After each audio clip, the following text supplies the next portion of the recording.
Muy buenas noches, queridos amigos. Quiero agradecer, antes de dar inicio a esta sesión, como siempre, la gentil disposición del Instituto Nacional de Bellas Artes, del Consejo Nacional para la Cultura y las Artes y el Museo Rufino Tamayo, que nos brindan su hospitalidad para que realicemos aquí las sesiones públicas solemnes de la Academia Mexicana de la Lengua. Esperemos que relativamente pronto dispongamos de una sede adecuada en donde ya no tengamos que ser como judíos trashumantes y podamos realizar nuestras sesiones en la sede. Quiero, por consecuencia, agradecer la presencia aquí del secretario de Cultura del Gobierno del Distrito Federal, don Eduardo Vázquez, y por supuesto de doña Estacia de la Garza, representante del Instituto Nacional de Bellas Artes. Muchísimas gracias. Daremos inicio a la sesión. Hace uso de la palabra doña Yolanda Lastra.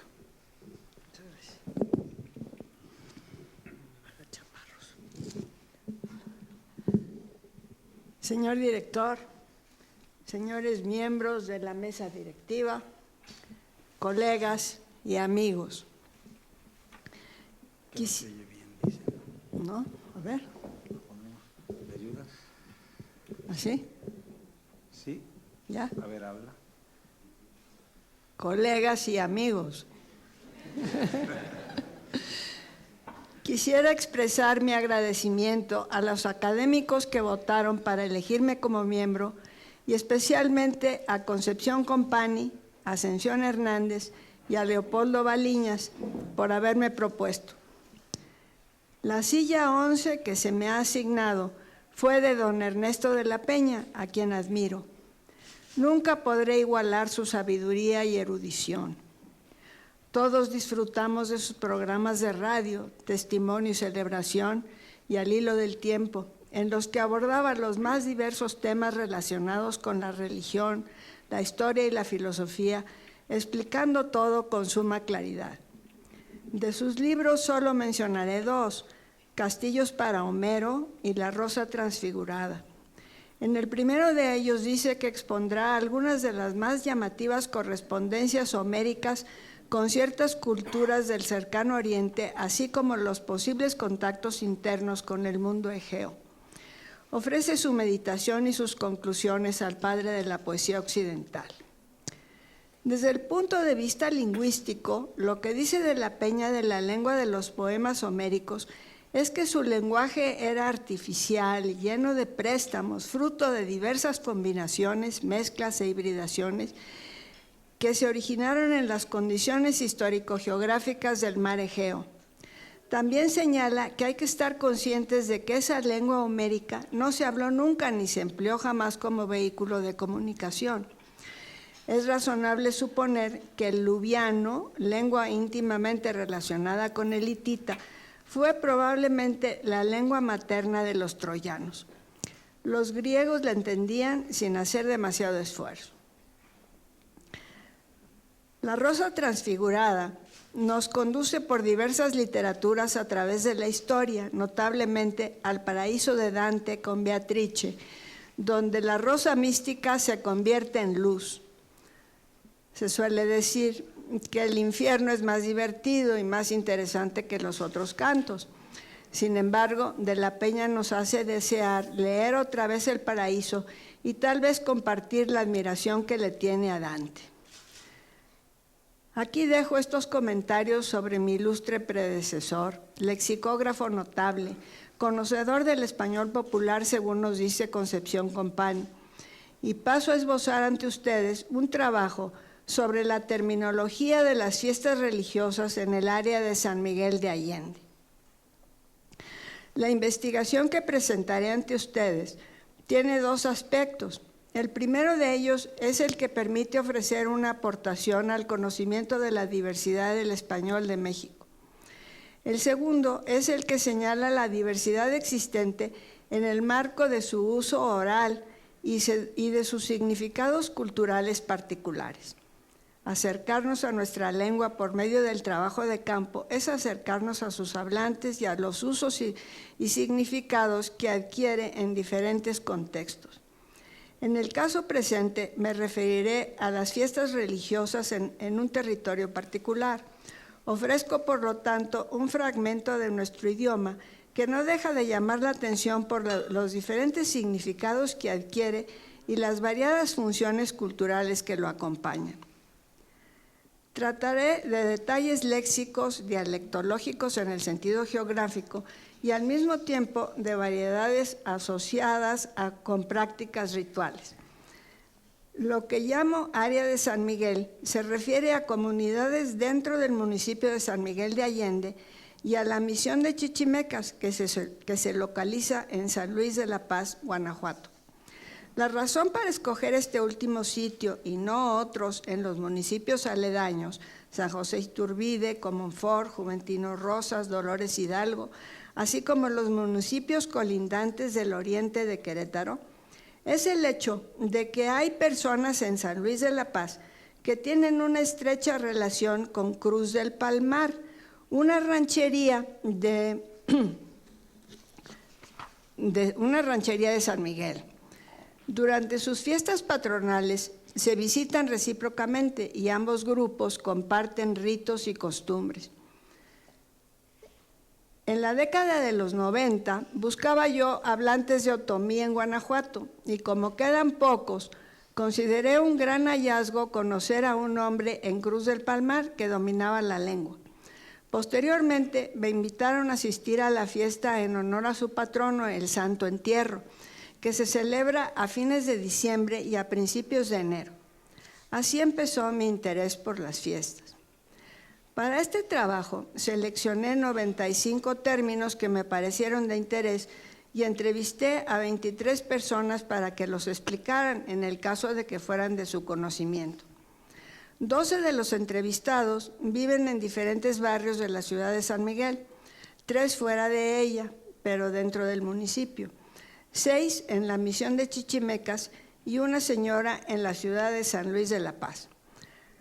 Además, entrevisté a una joven otomí que vive en el Mezquital, con el objeto de tener un punto de comparación. Esto sirvió para demostrar que no hay ritos otomíes uniformes. Entre los entrevistados que viven en la ciudad de San Miguel, una mujer de 90 años es hablante de otomí, proveniente de una ranchería que está cerca de la presa de Allende. 5 de ellos son descendientes de otomíes. Respecto a los otros 5, estoy segura de que 2 no son descendientes de ellos y los 3 restantes podrían serlo. Los 3 de las comunidades de fuera de la ciudad son descendientes de otomíes, pero no hablan la lengua. En cuanto a los de la misión, 3 hablan chichimeco y 3 no. Uno de los no hablantes es el mayordomo de los chichimecas que organizan la fiesta de San Luis Rey, pero su padre, a quien conocí, sí hablaba la lengua. Hay 2 mujeres entre los que la ignoran, pero una está casada con el encargado de la fiesta de la Virgen de Guadalupe y la otra estuvo casada con un hablante de chichimeco. Creo que en el caso de la misión, lo más importante es saber quiénes participan en las fiestas de San Luis y quiénes en la de la Virgen de Guadalupe, porque los primeros visitan la Cruz del Palmar, en tanto que los otros se quedan en San Luis y no tienen contacto con descendientes de otomíes. Lo anterior da una idea de la heterogeneidad existente en esta área. Ahora pasemos a considerar algunas de las fiestas en sí mismas. No habría tiempo de hablar de todas ellas, porque son muchas en las 2 partes, por lo que trataré de dar una idea de algunos de los rituales existentes empleando las palabras que utilizan los propios participantes. Cuando me trate de subrayar, voy a tratar de hablar en voz un poco más alta, pero no sé si lo logre. Lo primero que se debe hacer un mes antes de que llegue la fecha de la fiesta es pedir permiso a las ánimas benditas para celebrarla. Según el principal organizador de la llamada Reseña del Señor San Miguel, las ánimas conquistadoras son los ancestros que nos dejaron estas santas devociones, levantando a mucha comunidad.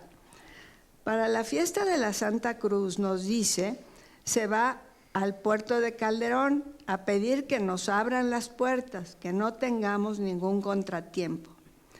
Se va primero al Calvario, que tiene una cruz de gran tamaño. La encargada la asoma con copal, primero enfrente, después atrás y posteriormente a los lados. Otro encargado coloca 2 bastones de carrizo adornados con cucharilla, amarrándolos a la cruz, mientras otros dejan ofrendas de fruta, dulces, galletas y flores. Entonces, los mayordomos de las comunidades representadas persignan con copal a todos los presentes, uno a uno. Los que acompañan lo hacen para expresar con su presencia la unión y conformidad, o sea, la armonía y buena voluntad necesarias para celebrar el rito.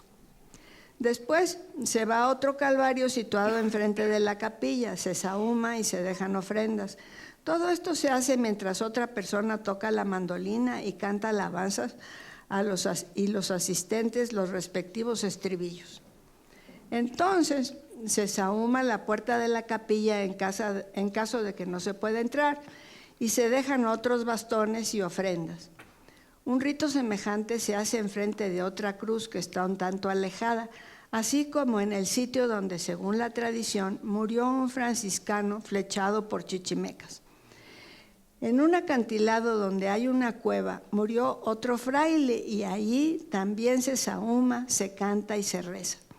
Es notable el que se conserve esta tradición, que en realidad es un hecho histórico retomado por Jiménez Moreno de Fray Juan de Torquemada, quien relata que Fray Francisco Doncel vino a la Nueva España procedente de Andalucía. Por sus méritos lo hicieron guardián del convento de la Villa de San Felipe. Tuvo que viajar a México a tratar con el virrey don Martín Enríquez, 1568 a 1580. Volviendo a su monasterio, pasó por Celaya, donde se le unió Fray Pedro de Burgos, anciano sacerdote. Partieron de Celaya para San Miguel y al pasar de un portezuelo que llaman de Chamacuero, dieron sobre ellos unos chichimecas infieles que los mataron a flechazos. Bueno, ahora volvamos con el permiso. Después de una pausa para comer, todo el grupo se dirige al Panteón de Nuestra Señora de Guadalupe, primero a una capilla y luego frente a una tumba central. Los mayordomos de las comunidades colocan y encienden 100 velitas de cebo junto con monedas de limosna.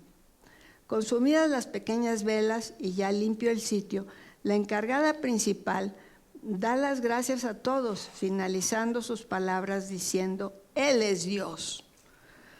Si otros se dirigen a los presentes, también terminan con esa invocación. Bueno, eso es lo del permiso.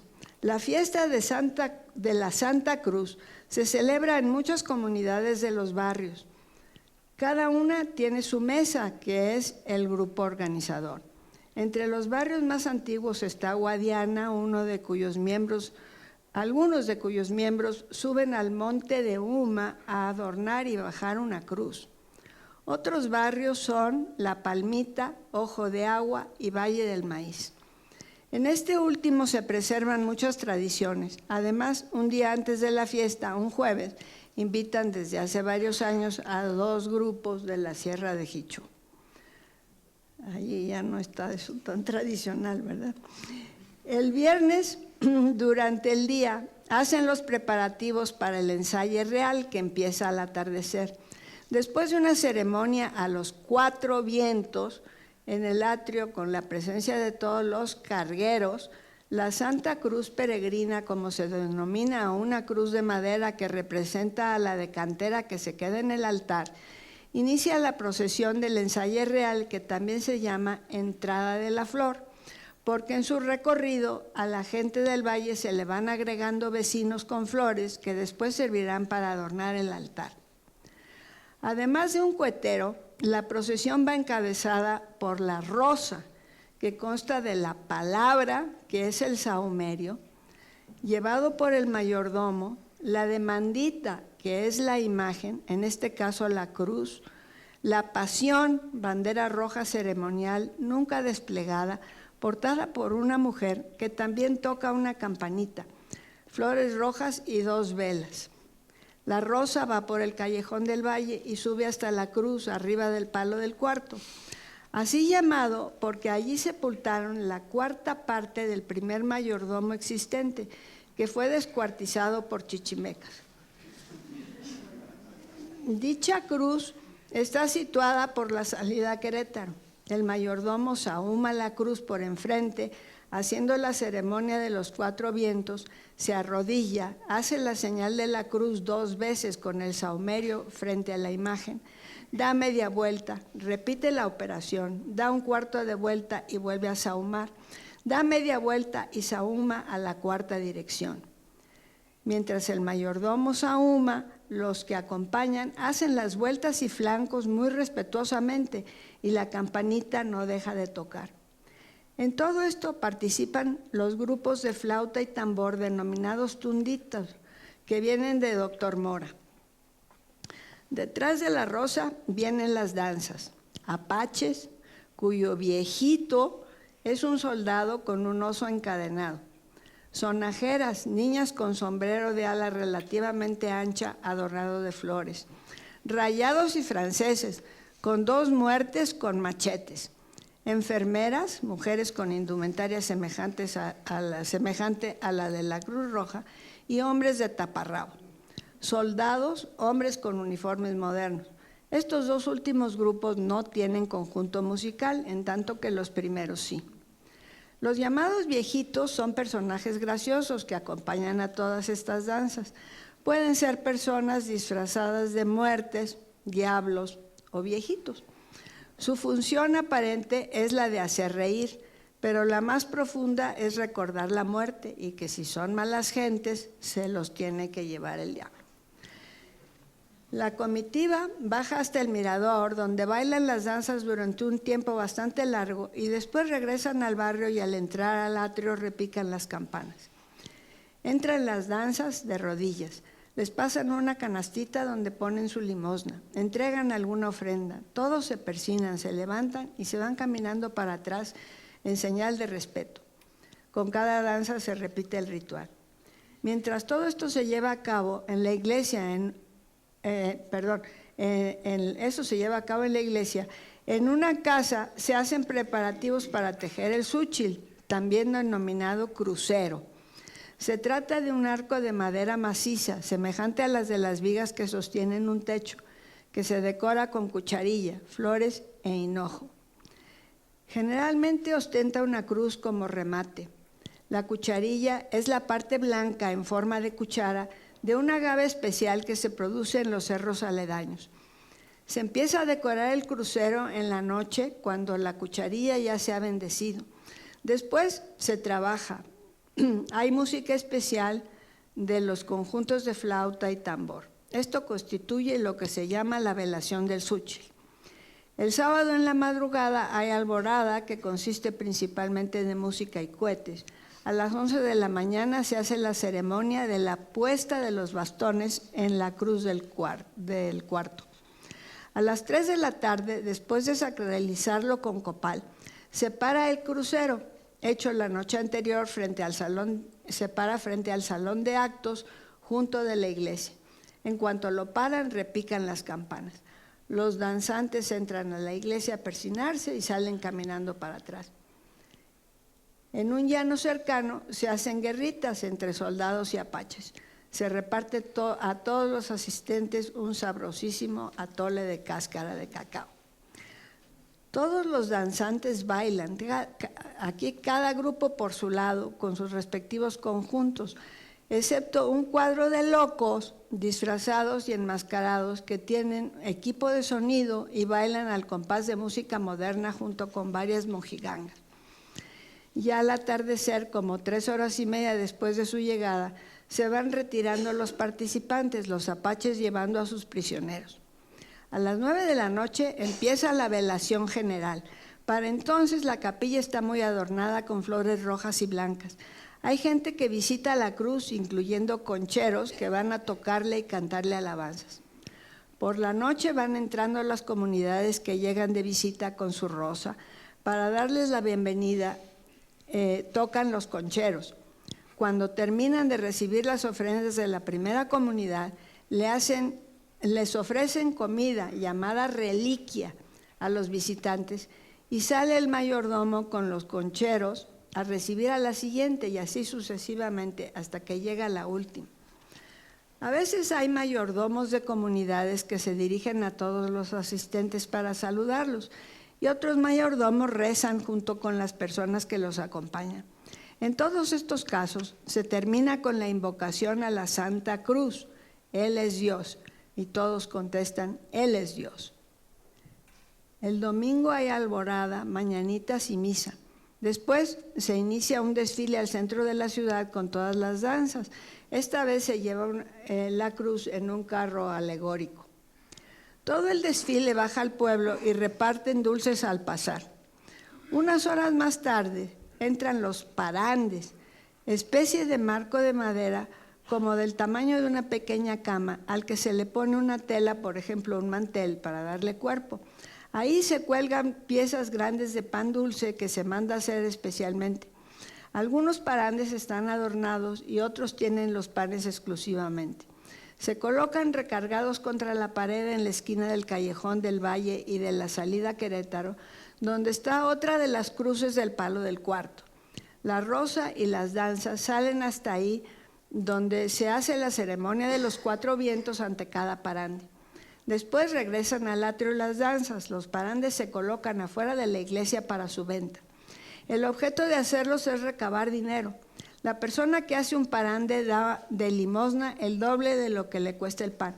Otra persona compra el parande, es decir, los panes, y se los lleva a su casa más tarde. El comprador está obligado a ofrecer un parande el año siguiente, pero aumentándole 3 piezas de pan al número que recibió. A las 8 de la noche empieza lo que será la última actividad de la fiesta, que es la representación del coloquio que se llama El Tesoro Escondido. Simultáneamente hay palo encebado, fuegos pirotécnicos con un gran castillo. Después de su quema se empieza a ir la mayoría de la gente y solo quedan los coloquiantes y su público, que se va haciendo cada vez menos numeroso porque la representación termina hasta el día siguiente a las 6:30 de la mañana. Últimamente, además de la fiesta ya descrita, un grupo decidió celebrar otra, también para honrar a la Santa Cruz, pero más sencilla y menos larga. El 3 de mayo, en lugar de esperar a la fecha que se le había asignado al Valle del Maíz, último domingo de mayo. La víspera hubo velación. Al comienzo, el sargento prendió 4 velitas de cebo, colocándolas en forma de cruz sobre unas ramitas de hinojo.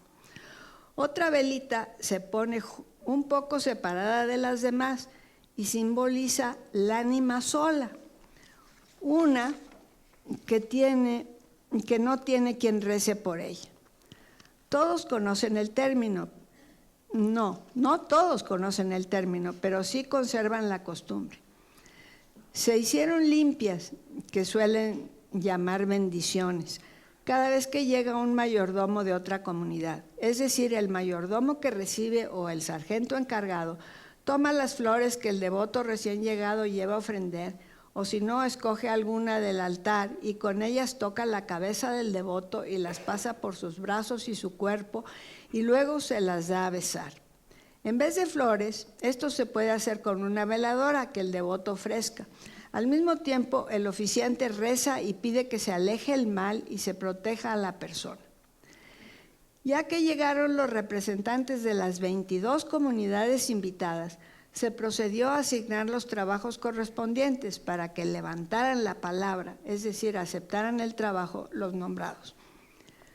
Bueno, otra fiesta interesante es la de la ranchería de Cruz del Palmar, que fue de habla otomí hasta hace muy poco, con la peculiaridad de que la comunidad que llega de visita es de San Luis de la Paz, como ya se mencionó.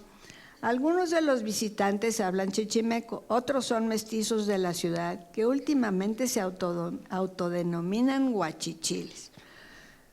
Los visitantes llegan por el lado de un lecho de río con capelos en los que llevan imágenes de su patrón San Luis Rey. La gente de la Cruz los va a recibir con imágenes de su propio patrón, el Santo Entierro. Acude el mayordomo y la tenancha, que lleva la pasión y la campanita, junto con muchos devotos. El encuentro, que celebran sahumando y besando a los respectivos santos, es muy ceremonioso y conmovedor. Posteriormente, todos se dirigen a la iglesia, donde los que tienen una manda entran de rodillas. Hay 2 velaciones simultáneas, la de la flor y la de la cucharilla, en las que algunos aceptan trabajar durante la velación en preparar varios bastones y 2 custodias, también llamadas ramilletes, decorando una base de madera en forma semejante a la que se utiliza en la Iglesia Católica para exhibir una hostia consagrada. La decoran con cucharilla y flores que adornarán el altar a la mañana siguiente. Se sirve atole y se reparte pan a los asistentes, que cantan alabanzas, y cuando se dirigen a algún participante lo tratan de compadre o comadre, aunque no haya propiamente un lazo de compadrazgo. Al día siguiente se paran los cruceros, uno frente del Calvario, que está arriba de un monte que fue cuisillo prehispánico, y otros 2 en el lugar que tienen asignado en el atrio de la iglesia. En Cruz del Palmar, como parte de la danza de apaches y franceses que simulan combates con verdaderos machetes, se escenifica una representación de captura de indios 1 a 1, en la que la muerte le saca el menudo al indio y se lo avienta a la concurrencia. De todos modos revive y se vuelve a su lugar. También hay danzas de sonaja en la que participan niños y niñas que al bailar, especie de minuetos, siguen el ritmo de la música de un violín con sonajas de hoja de lata que llevan dentro piedritas de hormiguero. Hacia el atardecer, en uno de los últimos días de la fiesta, un flashico se pega con una vara de membrillo, logrando que la gente le aviente monedas que posteriormente ofrecerá al templo. La víspera del día del cambio de cargos, por la mañana, se lleva a cabo el paseo de la vaca, un animal que se adorna con una cuelga de verduras y se pasea por los lugares sagrados con el objeto de sacralizarlo, ya que servirá para preparar un caldo que todos consumirán la noche siguiente cuando se celebra el cambio de cargos. Dicha ceremonia comienza con la recogida de los panes. El mayordomo encabeza gente de la comunidad para ir casa por casa a visitar a los cargueros salientes, quienes ofrecen un pan y varios pilones de piloncillo que posteriormente entregarán a los cargueros entrantes. Al final de toda la fiesta se lleva a cabo el combate, que no es más que el lanzamiento de dulces a cargo de los danzantes. Para terminar, se quema un castillo. Se lanzan bombas y también hay toritos, armazones de carrizo en forma de toro, que tienen pólvora y una persona los maneja para asustar a los presentes. A veces alguno de los organizadores comenta que está satisfecho de haber cumplido con la obligación. Bueno, esas fiestas son larguísimas, como han oído. La cabecera del municipio, San Miguel Allende, tiene como patrón a San Miguel Arcángel, en cuya fiesta participan no solo habitantes de la ciudad, sino muchas comunidades aledañas. Cada una prepara un xúchil y acude con alguna danza. Las hay de pluma o danza azteca, de rayados y franceses y algunas otras. Es espectacular la llamada entrada de los xúchiles, que últimamente está perdiendo su significado religioso, ya que la municipalidad establece el orden en el que han de entrar junto con danzas traídas de fuera. Sin embargo, todavía se hace un encuentro tradicional solemne frente a la llamada Cruz de la Carrera, que es otra de las del Palo del Cuarto. Anteriormente, la Cruz de Calderón encabezaba el desfile, pero como ha sido robada, ahora hay mojigangas que van por delante. Bueno, esto está muy cortito, podría ser muchísimo más largo, pero me interesan más las fiestas de comunidades que las de la ciudad. Por lo que respecta a San Luis de la Paz, las dos fiestas principales son las de la Virgen de Guadalupe y la del Santo Patrón, San Luis Rey. Ese es el 25 de agosto. Ambas inician en la misión de Chichimecas, donde se elaboran chimales, nombre que se les da a lo que en San Miguel se llaman súchiles. Ambas fiestas comparten muchas de las características de las de San Miguel, pero no se piden permisos para celebrarlas. Durante las velaciones hay música, pero no se elaboran bastones ni custodias. En la de San Luis van los mayordomos y las danzas al encuentro con los provenientes de Cruz del Palmar a una capilla en la colonia San Ignacio. Por la tarde se baja el chimal a la ciudad para pararlo frente a la pequeña iglesia de San Luisito. Suele haber otro aportado por la comunidad de El Toreador. Durante los días siguientes, la demandita del Santo Entierro es recibida de visita en casas particulares donde se le arregla un altar y se hace una velación durante la cual algún devoto que así lo desee puede coronarse como esclavo del Santo Entierro. Para ello escoge un padrino o madrina, si se trata de una mujer, de Cruz del Palmar y promete acudir ahí durante la fiesta siempre que le sea posible y visitar a su padrino. Luego reza un Padre Nuestro y le besa la mano al padrino. Para la fiesta de la Virgen de Guadalupe, un mayordomo o su representante, seguido de danzas y tambora, van por la noche del 10 de diciembre a hacer el recorrido, es decir, acudir a la casa de cada uno de los esclavos de la Virgen y recordarles que al día siguiente hay que terminar de tejer el chimal y hacer otros preparativos para pararlo enfrente del santuario. Al día siguiente se recibe haciendo un encuentro con copal y música a lo que será el remate del chimal, que no es una cruz, sino un águila de cucharilla, que ahí también llaman chimal. La elaboración, sacralización y colocación de este símbolo se realiza con rituales especiales. Sigue la repartición de la reliquia, término que designa la comida que se ofrece en las fiestas en toda el área. Entonces unos 14 hombres cargan el chimal para llevarlo hasta el atrio del santuario, donde se le coloca el águila y se logra pararlo. Bueno, 12 de los términos que he utilizado al describir algunos de los rituales son conocidos por todos los entrevistados. Pertenecen al español general, como palo encebado, o al mexicano, como atole. El resto tiene diversas acepciones y los hablantes definen cada uno a su manera o simplemente lo desconocen. Hay un grupo de términos que yo consideraría como especializados y que todos los de San Miguel conocen, exceptuando a una maestra y a un contador de la ciudad de San Miguel. Entre estos términos están alabanza, ánima conquistadora, apache, atole, compromiso, concha, conchero, conformidad, francés, otomí, mayordomo y danza de pluma. Lo más interesante es la diferencia que existe entre los dos municipios. Salvo los provenientes de la misión o de la ciudad de San Luis que visitan Cruz del Palmar con cierta regularidad, hay términos que solamente se usan en el área de San Miguel. Serían bastón, custodia, ramillete, crucero, súchil, cuelga, demandita, parande, paseo de la vaca, que puede ser toro, pasión, permiso, rosa. A la inversa, los de San Miguel por lo general desconocen San Luisito, chimal, esclavo, recorrido. Casi todos los entrevistados usan somador y somar, pero algunos dicen somerio y someriar. Solamente los muy cultos reconocen sahumador y sahumar. Por otra parte, hay palabras exclusivas de Cruz del Palmar.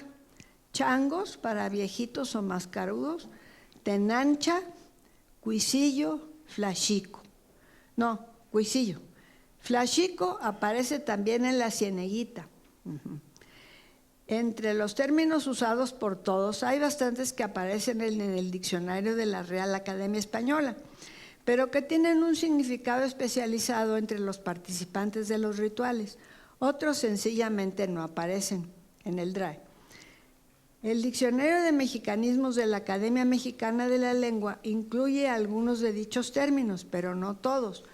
Y entre los incluidos se podrían hacer algunas precisiones en la definición. Enseguida se darán listas señalando en qué categoría se hallan los términos. Los que no encontré en el DRAE son, bueno, lo cual es normal porque no es ni siquiera un solo término, sino que son dos palabras. Ánima conquistadora, bueno, apache, chimal, cohetón, conchero, cucharilla, flachico, otomí, parande. Tampoco está a levantar la palabra, lo cual es lógico. Espero ya haber tratado cada uno al describir brevemente algunos de los ritos. Otros que me parecen de interés son cuisillo y él es Dios. Cuisillo es diminutivo de cu, templo o adoratorio de los indígenas prehispánicos, montículo artificial según el Diccionario del Español de México, DEM. Los conquistadores oyeron cu en el área maya y extendieron su uso a otras regiones. Según Lucero Meléndez, especialista en huasteco, dicho término está presente en varias lenguas mayas, cholano clásico, textos del yucateco y huasteco. Está atestiguado como cu en algunas inscripciones y en diversas fuentes coloniales. Él es Dios, exclamación de los chichimecas cuando vieron en el cielo una cruz luminosa y a Santiago Apóstol en su caballo. Dicho mito forma parte de las creencias que mucha gente tiene en Querétaro. Se trata del final feliz que tuvo la batalla entre chichimecas paganos y conquistadores cristianos en el Cerro de Sangremal. Otro mito semejante se cuenta en San Miguel de Allende. Iba a librarse una batalla entre otomíes cristianizados y chichimecas en el actual Arroyo del Fraile, cuando se apareció una cruz resplandeciente y todos dijeron, Él es Dios.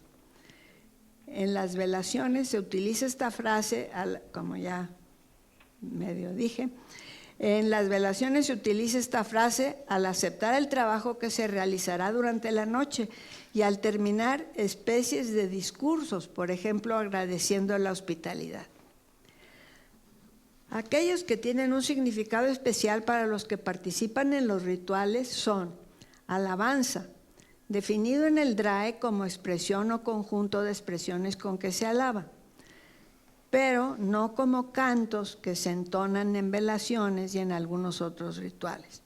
Bastón, definido como vara por lo común con puño y con tera, más o menos pulimento, que sirve para apoyarse al andar, pero no como carrizo adornado con cucharilla y flores, elaborado generalmente durante velaciones y que se utiliza para decorar alguna cruz al día siguiente, amarrando dos, formando una X enfrente de la cruz.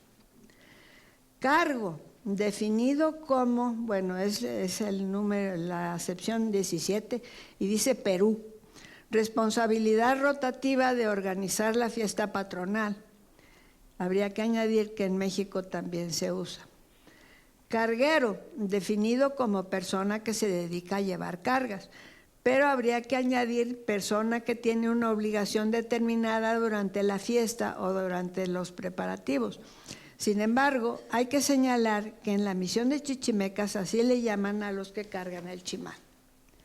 Chango, definido mexicano, mexicanismo, no sé qué quiere decir, mono.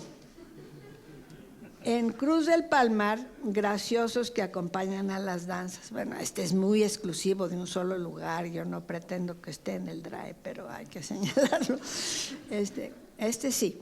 Concha, definido como caparazón de las tortugas y de los cladóceros y otros pequeños crustáceos. Pero en el vocabulario de esta área, por lo menos, se refiere a un instrumento musical cuya caja de resonancia está hecha con un caparazón de armadillo. Conchero, definido como depósito prehistórico de conchas y otros restos de moluscos y peces que servían de alimento a los hombres de aquellas edades. Generalmente se hallan a orillas del mar o de los ríos y cerca de las cuevas o cavernas. En nuestro caso, habría que definirlo como persona que toca la concha, persona que baila en una danza en la que hay algunos que tocan la concha. Coronación, definido como acto de coronar a un soberano, pero en Cruz del Palmar y San Luis de la Paz, ceremonia para que una persona que así lo desee se convierta en esclavo del Santo Entierro, patrón de la Cruz del Palmar. Crucero, definido como encrucijada, lugar donde se cruzan calles o caminos, o también como cruz de piedra de dimensiones variables que se coloca en el cruce de caminos y en los atrios. Y sí, pero en nuestro caso, su significado relacionado con el anterior es ofrenda cuyo armazón consiste de vigas paralelas unidas por otras menos gruesas, perpendiculares a las primeras, que se adorna con cucharilla y flores y que se ofrece frente a alguna iglesia. Cruces del cuarto, no pretendería yo que este término tan especializado figurara en un diccionario. Se refiere en San Miguel de Allende a cruces que conmemoran a un cristiano converso descuartizado por chichimecas. Pero pues es triste. Cada cuarto de su cuerpo se enterró bajo una cruz en diferentes lugares. 4 vientos. Aparece en el DRAE la locución adverbial a los 4 vientos, que quiere decir en todas direcciones. Pero si se trata de las fiestas del área y tal vez de Mesoamérica en general, los 4 vientos están relacionados con los 4 puntos cardinales. Hay muchas maneras de definir el término. Se trata de uno de los rituales más importantes para los que participan en este tipo de fiestas y ritos. La mujer que ya mencioné de 90 años que vive en San Miguel, en la colonia Allende, habla otomí y proviene de una ranchería cercana a la presa, lo explicó así: lo oriente, poniente, norte, sur, santo aire, 4 lugares, está en todas partes, Padre Dios. Cucharilla, según el DRAE, cuchara pequeña. Según hemos visto, es la parte blanca o color marfil de un tipo de agave que se recoge especialmente en el monte. Tiene una especie de piña de la que se van arrancando las pencas con la parte de abajo que es blanca y tiene forma de cuchara y un trozo verde que servirá para entretejer la cucharilla una vez que se le quitan las espinas. Cuelga, acción y efecto de colgar frutos u otros comestibles para su conservación. En nuestro caso, especie de collar de frutas y verduras que se le pone a una res que se va a sacrificar para hacer caldo. También se utilizaba la palabra para los adornos que le colgaban a los bueyes de las yuntas el día de San Isidro, es decir, el 15 de mayo. Custodia, DRAE. En el culto católico, pieza de oro, plata o otro metal, donde se expone la hostia consagrada a la adoración de los fieles. Y claro, pero en algunas comunidades de San Miguel, artefacto que se teje con cucharilla y flores sobre una base de madera que tiene la forma de una custodia. Bueno, enseguida, sin detenerme a definirlos todos, señalo que hay otros 26 términos que, a pesar de estar en el DRAE, tienen otro significado al referirse a las fiestas en cuestión. Palabra, por ejemplo. Papel picado, paseo de la vaca, bueno, muchos. Pasión, esa me parece muy importante. Por lo que se respecta al Diccionario de Mexicanismos de la Academia de 2010, no encontré los siguientes: apache, chimal, cucharilla, demandita, parande, pasión, tunditos, flachico o flachico, crucero, cuatro vientos. Hay otros 31 que tienen significados especiales en el área. Los siguientes no aparecen en ninguno de los dos diccionarios consultados: apache, chimal, cucharilla, parande, tundito y flachico. En el DEM aparece apache bien definido como grupo, pero los otros términos tampoco están. Y además nada más lo define como grupo, no como danzantes, ¿no? Además, algunos de nuestros términos realmente requieren una explicación, aunque tengan algún significado, ya sea en español general o en español mexicano. Carguero, conchero, chichimeca, cuisillo, demandita, pasión, crucero. Bueno, para terminar, gracias, trataré de dar alguna explicación etimológica de aquellos cuya etimología no aparece en el DRAE. Apache. Según la tercera edición del Webster, la palabra probablemente viene del Zuni, atabascano, apachu, enemigo. Se refiere al grupo indígena que habitó el norte de México y el sur de los Estados Unidos antes de 1848. En el siglo XIX atacaban poblaciones de ambos países. Algo raro pasó aquí. No está bien. En el área denomina a un danzante de un grupo que es rival de los franceses. Así se ha transformado la danza de moros y cristianos. Los cristianos son los otros. Primero eran españoles, pero por la intervención francesa los europeos eran más bien franceses. Si indaga uno hoy en día, resulta que a muchos de los participantes de las fiestas les da lo mismo español que francés. ¿Sí? Lo importante es que unos son indios y los otros no. Chimal, del náhuatl chimali, escudo, adarga, pavés, según Molina. Sin embargo, el chimal actual no sirve para protegerse físicamente, como se trata de una ofrenda. Pero como se trata de una ofrenda, tal vez proteja de manera espiritual. Eso lo estoy inventando, no sé. La palabra se usa en Querétaro y en la Sierra Gorda. En Sahagún encontramos que el primer día del 10º signo, equivalente a la semana de 13 días, se lo atribuían a Huitzilopochtli, dios de la guerra, y a Camaxtle, que es el dios de los Huejotzinco, pero yo también digo que Camaxtle era dios otomí. En su honor, sobre mantas ricas tendían capas hechas de plumas ricas de diversos colores. Ofrecíanle comida y al rey o señor ofrecían diversas flores y finalmente ofrecíanle flores de todo género, compuestas de diversas maneras y con diversos labores. Unas llaman chimalzúchitl. Eso es pues, un hallazgo, ¿no? Porque está chimal y xuchitl, o sea, xochitl. Los chichimecas jonases, que son los que sobreviven en San Luis de la Paz, nunca estuvieron sujetos a los mexica, pero la lengua náhuatl tuvo tanta importancia que de alguna manera influyó en la terminología de las fiestas. En todo caso, en la misión de chichimecas también se le llama chimal a lo que en San Miguel se conoce como cucharilla, y en Molina encontramos chimal acatl, cierta hierba grande y redonda. Flachico, probablemente del español flagelar, que proviene del latín flagellare, pero aún no entiendo cómo la G dio she.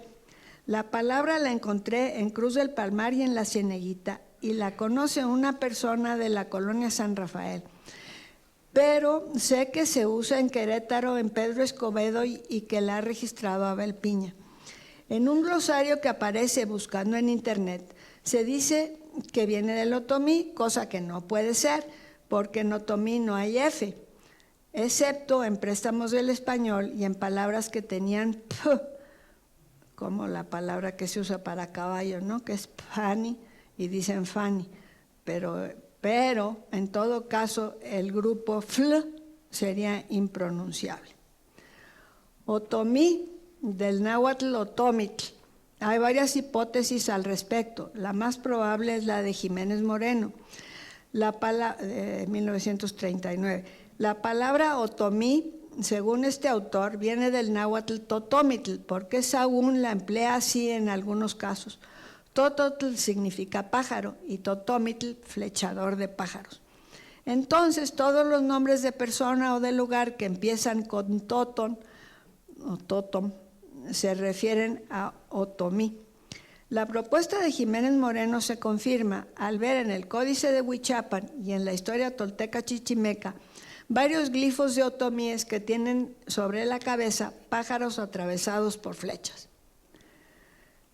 Parande, según Fernando Nava, especialista en purépecha, la palabra proviene del purépecha parra, raíz posicional, es decir, que se refiere a la forma. Se usa para objetos esféricos partidos a la mitad, tales como una jícara. Y ndi es un referente espacial para el área del hombro. Es decir, la palabra significa una especie de batea que se lleva al hombro, y así es como se llevan las ofrendas. Entonces se puede pensar que los otomíes tomaron la palabra para significar un tipo de ofrenda, y el parande actual es una ofrenda, aunque su forma difiera considerablemente de la que sugiere la palabra purépecha. Tundito, tal vez sea una onomatopeya. No he podido encontrar nada sugerente ni en español ni en otomí. Y pregunté también del purépecha y no. Tenancha, probablemente del náhuatl te, posesivo indefinido, y nan, de nantli, madre, pero bueno, nada más nan, y tzin, honorífico.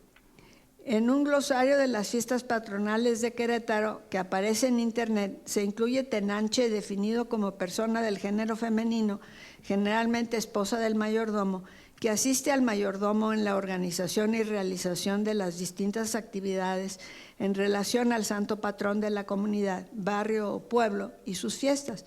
En Cruz del Palmar, la tenancha tiene la única función de llevar la pasión y la campanita en las procesiones y puede no tener ningún parentesco con el mayordomo. Bueno, concluyo confesando mi ignorancia del purépecha. Sería muy útil saberlo para aclarar las etimologías, pero no cabe duda de que hubo tarascos enviados a San Miguel al principio de la colonia y que en épocas prehispánicas hubo mucho contacto entre estos y otomíes. Por lo que respecta a las palabras provenientes del náhuatl, me supongo que algunas entraron a través del español durante la colonia, o más bien después, pero Xúchitl es reciente, porque muchos de los entrevistados afirmaron que antes se utilizaba la palabra crucero, pero que ahora se usa más Xúchitl. De todas maneras, espero que los detalles léxicos de los que he hablado señalen que la variación lingüística no se limita a lo fonológico y a lo sintáctico, sino que existen también variedades léxicas vinculadas con las prácticas rituales. Gracias.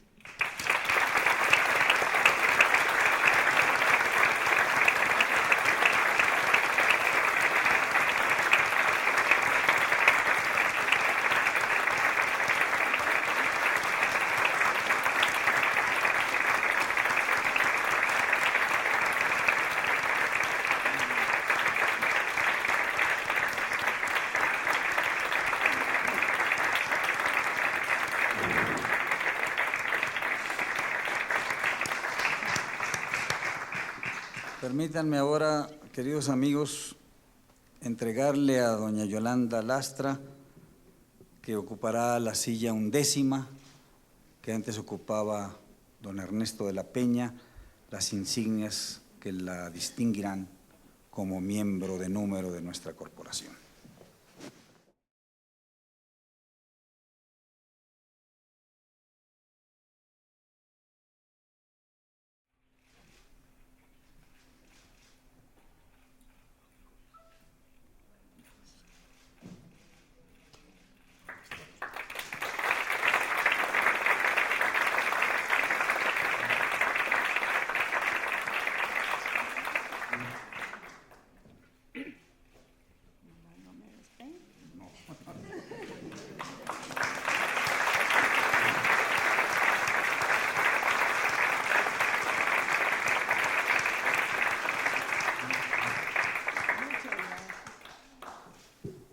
diploma que recibe ahora doña Yolanda Lastra dice: la Academia Mexicana de la Lengua ha designado individuo suyo como miembro de número a doña Yolanda Lastra en atención a sus conocimientos lingüísticos y méritos literarios. Para que así conste, se expide este diploma en la Ciudad de México el día 22 de mayo de 2014. Lo firman el secretario, don Gonzalo Celorio, y yo mismo en mi calidad de director. Muchas felicidades.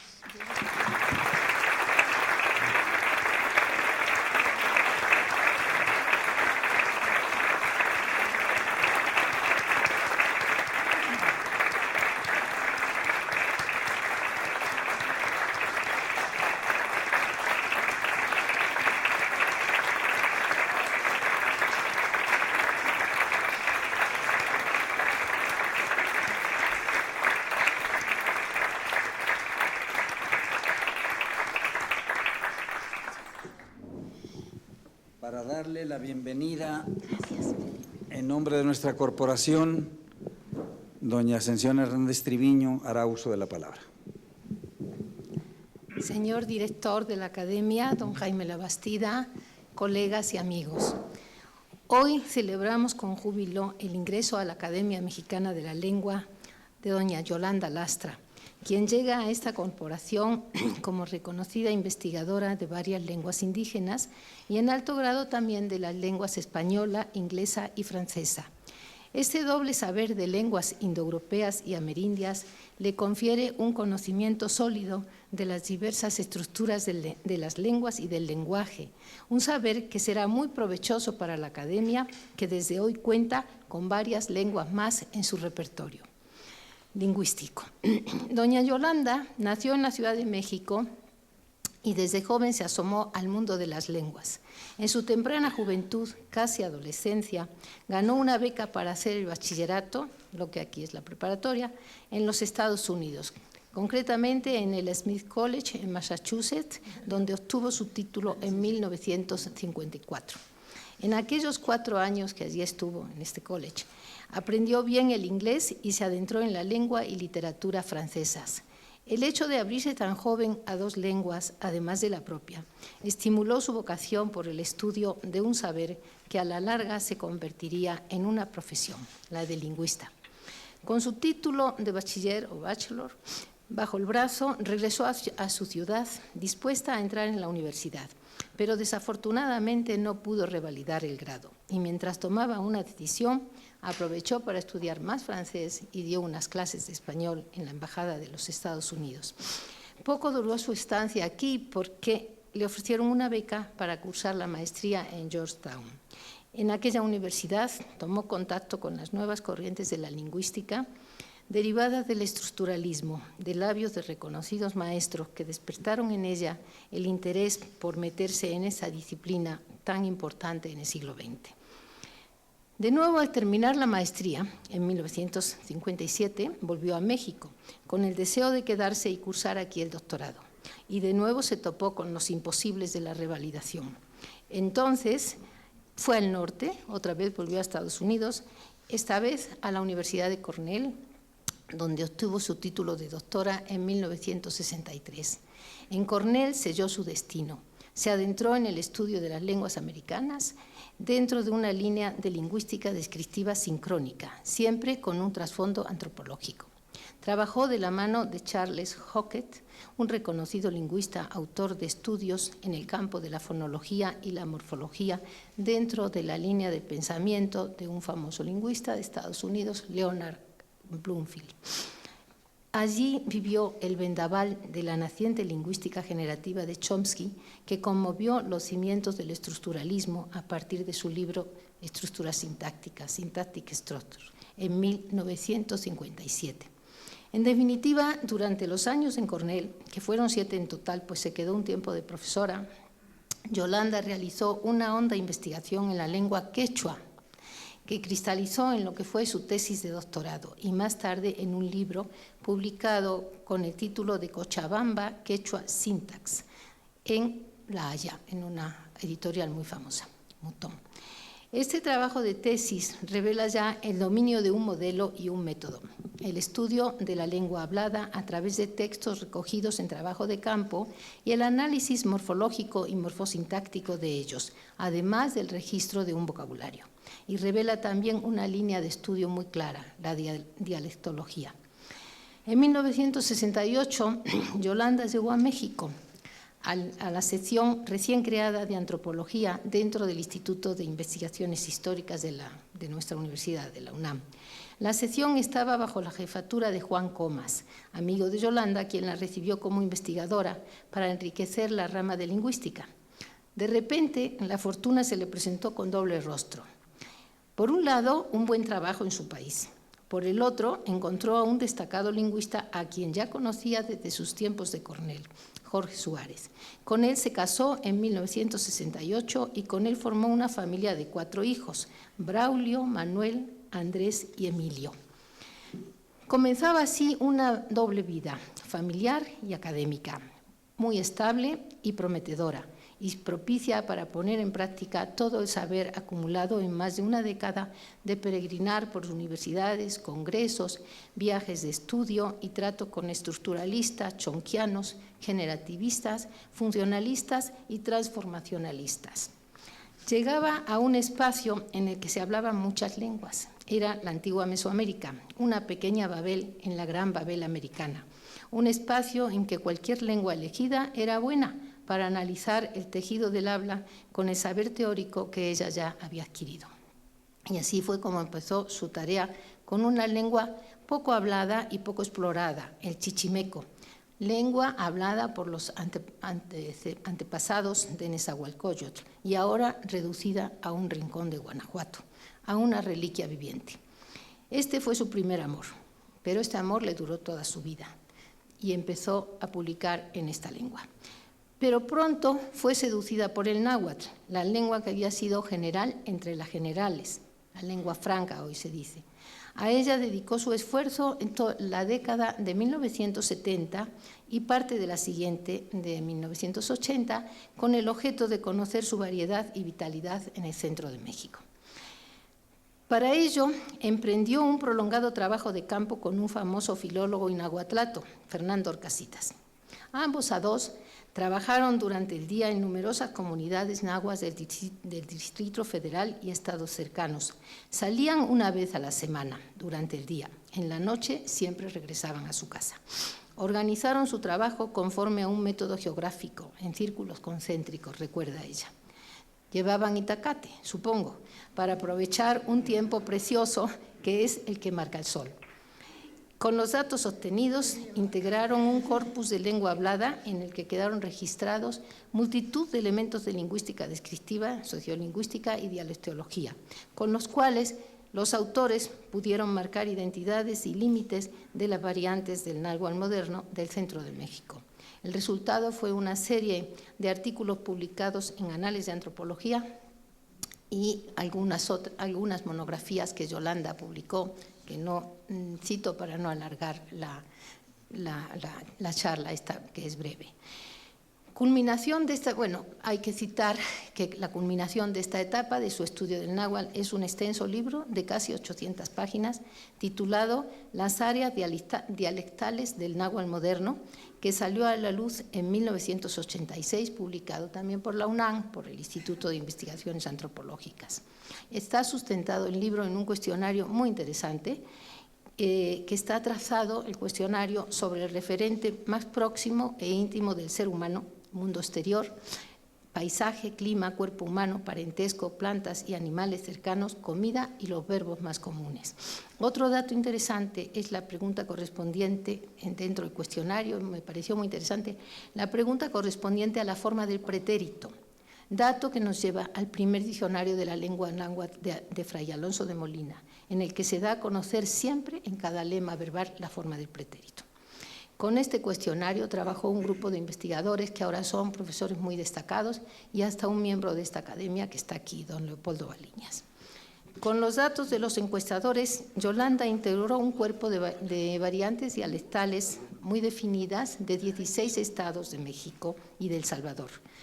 Y a pesar de la dificultad de delimitar las isoglosas con las cuales se marcan las áreas, pudo ella definir 4 áreas que son las que siguen vigentes dentro de estos estudios, ¿no? Periferia occidental, oriental, huasteca y centro. Esas son las áreas que están marcadas en este libro y siguen vigentes. Al terminar este gran proyecto, Yolanda regresó a su primer amor, las lenguas otomianas, que son parte de un enorme tronco llamado otomangue, porque se extiende desde el otomí hablado en el centro de México hasta el mangue que se habló en lo que hoy es Nicaragua. El tronco otomangue es muy antiguo en Mesoamérica y forma un profundo sustrato lingüístico con grandes civilizaciones en el periodo clásico, como es la zapoteca de Monte Albán. Yolanda ha trabajado mucho la familia norteña de este tronco, la llamada otopame, que además del otomí cuenta con otras 2 lenguas, el pame y el chichimeco. El chichimeco está muy lejos de Monte Albán, está en el ejido de Misión de Chichimecas, como ella acaba de decir, cerca del pueblecito de San Luis de la Paz, Guanajuato. Con esta lengua, Yolanda entró, cuando llegó de Estados Unidos, entró aquí en el mundo de la investigación y después le ha dedicado un valioso estudio que está en el Handbook of Middle American Indians. Pero mientras se adentraba en el chichimeco, emprendía un gran proyecto sobre el otomí, lengua difícil por sus particulares fonemas y tonos. Ello requería un intenso y sostenido trabajo de campo, ya que el otomí lleva siglos pulverizado en regiones y comunidades del centro de México. Así que a partir de 1981, Yolanda no dudó en emprender una campaña de salidas al campo con ánimo de documentar el habla en las comunidades más importantes y de ofrecer un panorama lingüístico, descriptivo y dialectológico del otomí. Su primer destino fue Toluca, siguió el otomí de Tlaxcala, el de Hidalgo y después el de otros estados de la República hasta terminar con el de Michoacán, dentro del cual recogió una narración muy bonita del cuento de Alí Baba. El número de trabajos que Yolanda publicó sobre esta lengua en las décadas finales del siglo XX es tal que forman un corpus único en las cuales se registran todos los elementos lingüísticos de las hablas otomíes y también ella reconoció 3 zonas dialectales, la Sierra Madre Oriental, los valles de Mezquital y la parte de Querétaro y la parte sur-occidental de San Felipe y Amealco. Culminación de este proyecto es también otro libro enorme de casi 800 páginas, al cual ella tituló Los otomíes, su lengua y su historia, también publicado por la UNAM y por el instituto donde ella trabaja. En este libro la autora reúne un saber adquirido en horas de escuchar y escuchar a los hablantes de muchos rincones apartados que manejan hablas diferentes y que a veces no se entienden entre sí. Oficio de Yolanda fue volver a unir aquella lengua pulverizada, buscar la forma original de aquellos rasgos desfigurados por el cambio lingüístico y reconstruir el artificio para encontrar las estructuras universales de la propia lengua, los fonemas, los morfemas y su articulación en el tejido del habla, y de esta manera entender la variación dialectal de una lengua riquísima en rasgos fonológicos muy propios y en la que quedan muchos papeles para leer y estudiar. El libro es muy bonito porque tiene un prólogo muy emotivo de Yolanda dirigido a los otomíes para ensalzarlos y para hacerles ver que tienen una historia muy importante dentro de la historia de México. Aún no terminaba su proyecto a fines de siglo pasado, 1998, cuando ella volvió sobre el chichimeco Jonás, su primer amor, y lo hizo con un estudio de la obra de un misionero dieguino que codificó la lengua chichimeca en el siglo XVIII por vez primera, es José Guadalupe Soriano, quien escribió un arte de los idiomas otomí y pame, vocabulario de los idiomas pame, otomí, mexicano y jonás, hacia 1776. El arte lo acaba de publicar ella, nunca se había publicado completo. En realidad, en lo que va de nuestro siglo, Yolanda ha consolidado su trabajo sobre esta lengua, que ahora es también suya, pues en 1996 adquirió una casa en San Miguel de Allende y con frecuencia se traslada a San Luis de la Paz, población cercana donde se conserva el chichimeco. Como siempre, trabaja en el día y regresa en la noche a su casa, donde yo creo que ha creado ella un espacio muy agradable de ocio y sosiego, como decía Nebrija, para poder entregarse con gusto y tranquilidad a la lengua que ama. No es extraño que en estos últimos años Yolanda haya publicado un cúmulo de trabajos en los que se estudian aspectos relevantes del chichimecos relativos a la lexicografía, morfosintaxis y fonética, y además de un corpus de textos sobre topónimos, conversaciones, fiestas, lo vemos aquí, y rituales religiosos, cuentos y relatos y hasta una fábula de Esopo. Todos estos trabajos se enmarcan en un gran proyecto que tomó vida en 1995, cuando ella y otros investigadores organizaron los coloquios internacionales de estudios Otopames, que han dado a estas lenguas una proyección académica internacional. Corolario de los coloquios es la revista Estudios de Cultura Otopame, que ella edita en colaboración con colegas del Instituto de Investigaciones Antropológicas. Y además de todas estas lenguas, Yolanda ha sido y es estudiosa del español, lengua a la que ha dedicado desde su juventud horas de enseñanza y de investigación, sobre todo como lengua hablada en zonas de contacto, y en los últimos años, lengua hablada de mil maneras en esta megalópolis que es como un país comprimido, que es la Ciudad de México. Con un colega del Colegio de México, Pedro Martín Butragueño, ha emprendido un nuevo proyecto, un estudio sociolingüístico del español de la Ciudad de México, en el que pretende ofrecer una descripción actualizada de los principales flujos lingüísticos que viven en esta ciudad. El proyecto puede verse también como suma de dos intereses de Yolanda, presentes en muchos de sus trabajos. Un interés, estudiar las lenguas per se, a partir de un corpus oral y desde una perspectiva sincrónica.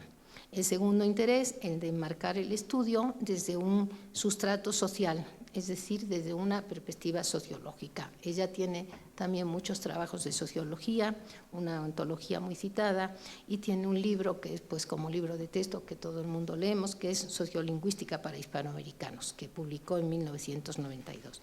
Su libro sigue siendo fuente de datos y de reflexiones para cualquiera que tenga deseos de saber la evolución de esta disciplina en los países americanos de habla española. En suma, la vida académica de Yolanda es muy rica y su currículum interminable. Su interés por las lenguas está ahí en su extensa obra. No es menor su actividad en el mundo de la docencia y su presencia en congresos, cursos, conferencias y actos académicos. También ha sabido llevar una vida institucional muy completa como organizadora de coloquios, miembro de comités científicos, de consejos de revistas, de comisiones dictaminadoras, de jurados y de 1000 juntas y reuniones que ahora tenemos en la UNAM. Además de editora de grandes series como el Archivo de Lenguas Indígenas de México, que supone un proyecto de rescate único de lenguas en peligro y de no en peligro también. Hoy nos ha hecho partícipes de un capítulo del trabajo en el que se ocupa en estos años. Lo tituló La terminología de las fiestas religiosas en el área de San Miguel Allende. En él se recoge un conjunto de actividades de varios pueblos cercanos a San Miguel, sobre todo Santa Cruz del Palmar, San Luis de la Paz y Misión de Chichimecas. Son pueblos que comparten fiestas, que hablan otomí y chichimeco y que se comunican en español. Gracias a una red de informantes y colaboradores que ella ha sabido crear, Yolanda nos ha hecho un relato de las fiestas que dan vida a los habitantes de esta región, la fiesta de la Santa Cruz Peregrina, la de la Virgen de Guadalupe, San Luis Rey, el Santo Entierro. En unas cuantas páginas recoge ella siglos de tradición, ya que las fiestas implican un ritual muy complicado y largo, a veces de varios días, un ritual en el que se plasma multitud de elementos culturales que se van transmitiendo de generación en generación. El ritual tiene un orden y un ritmo y se desliza por un camino sagrado en el que hay muchos espacios, cada uno con sus propios ritos. Hay también un espacio intangible que abre la fiesta, que es el lugar de las ánimas benditas, de los ancestros que dan permiso para sacar la fiesta. Después del ensayo real se viste la cruz con flores y ofrendas, hay mucho copal, música, flauta, tambor y hasta mandolina. Y hay también procesión, guerritas entre soldados y apaches, entre franceses y rayados, hay danzas limpias, reparto de pan, mucho sahumerio y 1000 cosas más que unen a la comunidad y que hacen posible la concordia de todos, la armonía de cuerpos y almas. En los cantos y oraciones hay muchas palabras canónicas que van abriendo paso. cada etapa de la fiesta y con ella se abre la mente y el corazón de los presentes para que venga la unión y la armonía. Estas palabras atraen mucho a Yolanda, pues siempre ha sido lexicógrafa. Provienen, dice ella, de varias lenguas, la mayoría del español, pero algunas son del náhuatl, de chichimeco, del otomí y hasta del purépecha. Dice ella que dice que no están en el diccionario de la Real Academia ni tampoco en el diccionario de la Academia Mexicana de la Lengua. Esto me lleva a pensar que ya tenemos tarea fresca, los que estamos en la Comisión de Lexicografía, que es la tarea de arrancar el secreto a palabras como ella acaba de decir, flachico y tundito, y algunas más difíciles. Lo bueno es que Yolanda está en la citada comisión y ayudará mucho en la talacha. En fin, no quiero alargarme en comentarios a este bello discurso que hemos disfrutado, en el que doña Yolanda nos enseña a descubrir y registrar lo más profundo de las lenguas, pero también el alma de sus hablantes y la realidad cultural que cada lengua crea a su alrededor. No queda más que darle la bienvenida a esta casa, que es la Casa de la Palabra. Desde ahora, tu palabra, Yolanda, sonará en esta casa y dará luz a todos los que en ella moramos. Me es muy grato, en nombre de todos, decirte bienvenida, Yolanda.